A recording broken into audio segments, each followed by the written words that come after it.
Good afternoon, everybody. My name is Caitlin Hobbs, and I am the administrative assistant here at Highlands Jefferson. As many of you know, March is Women's History Month, and this year's theme is Moving Forward Together. So we thought it would be a good idea to highlight some of our residents and do an interview with them and see how their past was and what their life was like when they were growing up. So first, we're going to highlight Miss Nelda Strong. She's one of our residents here, and she is ready to tell us about herself.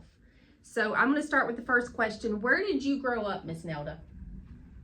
Mostly in Crosby, Mississippi, Okay. but we had moved there from Charlottesville, Virginia. What was that like in Mississippi? Well, my parents had grown up in Mississippi. During the worst of the Depression, there were no jobs. And my dad went to Charlottesville, Virginia for a job. Okay. And that's where we were when his great uncle talked about his nephew that was fixing to build a town that he was going to generate for himself, and he was going to generate his own electricity. Wow. And water and all that, and they offered Daddy to come back there and learn how to run a crystal plant, if you don't know what that is. I don't. Okay, that's when you go out there and you got a blacktop road out there, Yes, ma'am. and the old kind of telephone posts that were black from the timbers and all. Well, it was where they had the big tank that made it all black, that you put in there, and it had to stay so many years, and this would be the first one in the South. Wow. It was all up north, and they were having to buy everything from up north. Gotcha. And Mr. Crosby had the vision of buying this town, or buying all this land, and building his own, and so we wouldn't have to pay all that to the north, you know, to get it there. And he started it with the mill, and he started with it was a tiny little sawmill there, but he built a big one that generated the electricity that lit up the town. Wow, that is so cool. And he also got Mr. Oliver that had built plants up north, that he got to come in to build the crystal plant. It would be the first one down in the South. And he got my uncle, called a family connection. He called my dad, and my dad came back, and Mr. Oliver took him under his wing and taught him from the ground up how to do this. And we moved to Crosby, and it was a few little small houses there. But Mr. Crosby had the vision of building a big town, and he did, little by little. And we had very, very nice homes. We were the only town for many, many miles around that had electricity in a town like that. Yeah, You were living the high life. I was. And he also built for the people that worked for him. You had to work for the company to live in this town and enjoy the things that he did. He built beautiful school. He built a swimming pool for the town. He put tennis courts in for recreation. Y'all had a lot to do in this little town. And this was down in the 30s. And he also built a clinic and had two of his own doctors and a nurse that ran the clinic. He was successful. And if you worked for the company, this was all part of your extras that you got for like a work package for the deal. company. Nice. And so Daddy was offered the job to come and learn how to run that plant. And Mr. Oliver was the one that taught him from ground up. So that's how you came from Virginia to Mississippi. Wow.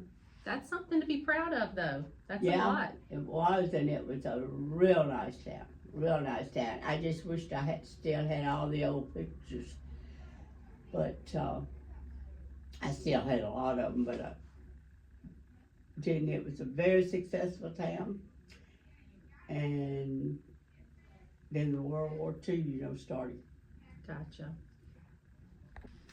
Okay, Miss Nelda, what was your favorite childhood memory, or one of your favorite childhood memories? I don't know. We just had a great time in that little town. You wouldn't have thought it because everybody was coming out of the Depression. You were poor. Well, there was a lot to do, it sounds like, it compared to was. other places. The games that we played, we didn't have all the balls and the bats. We made our own. We made up our games. But the kids played together. Yeah. And I was one of the lucky ones that my dad was what he was. We happened to have, and the man that was helping Daddy learn this job had built a badminton court in part of our yard. Oh. And that's where the children played. He let us play every night till he stuck his head out the window and said, "It's 9 o'clock, come home." Come on in. But and if you'll talk to any of the children down there that would still be living, that was one of the better things of life. Yeah. Going out and enjoying and playing outside, and yeah, I we wish played kids these days outside would do it more often. Yeah, and our balls weren't balls like you have now. Sometimes we had to kind of make them, What would y'all make them out of? You could take paper and roll it up and make it into a ball. Gotcha. That's a good idea. Yeah, we did those things, and the bats were really sticks that you would take and clean and have the bats, because you could buy all that stuff in the store then. You had to do it, and one of the favorite things was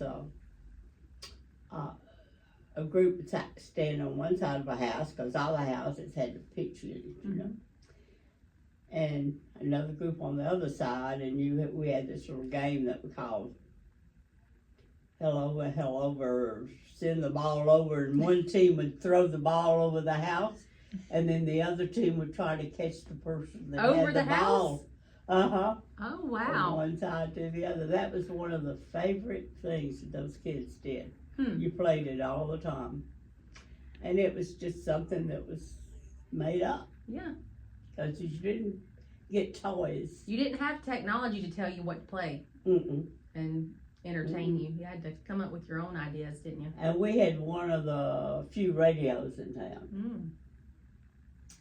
Because we had electricity. Daddy always had one, but most people didn't. They only had battery operated radios, and they could only listen on Saturday because batteries were really hard to come by. Oh, okay. So something that we take, we can grab batteries all the time now, and would come and gather on Saturday just to hear, especially to listen to Amos and Andy. I don't know how many people were, but that was a comic. Amos and Andy? They were the comics on the radio. Okay, I've never heard of them. People would come and just sit around. Yeah. And listen. All the neighbors. You didn't invite the neighbors, because most neighbors, it was usually just the one, out in the country like that. So let me ask you this. What did you do for a living? Like, what was your occupation, your job? Did you have a job? Did you work? Yeah, I worked for the oil companies first. Because when I first went there, the oil was beginning to come in, and it was big. I worked for Schlumberger and then T. Mercer Trucking Company, all with the oil. Then the oil started going down, but then I got a chance to go with the schools. At that time, kindergarten was not included even in school. You just had first. So you started at first. And Nancy started a kindergarten in their school. And I got one of those jobs. And so I did that Taught until, little kindergartners. and Sweet. that, I guess, was one of the first ones started, because they just didn't have, the public schools didn't have kindergarten at the time. Okay. He started first grade. But Mr. Cosby had built a wonderful school, and he wanted that part of it too. Yes. Yeah. Well, we appreciate you talking with us today and letting us find out a little bit more about you.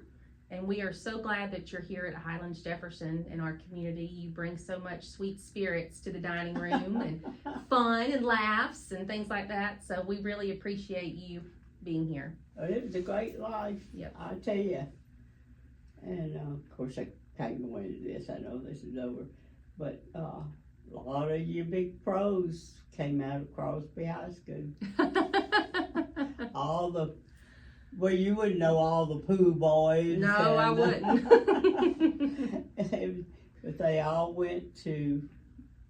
got a chance to go to Ole Miss simply because of Mr. Crosby pushing all the football.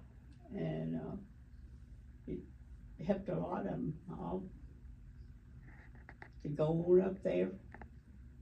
And a lot of them, well, of course, I knew them all because I knew them all my life.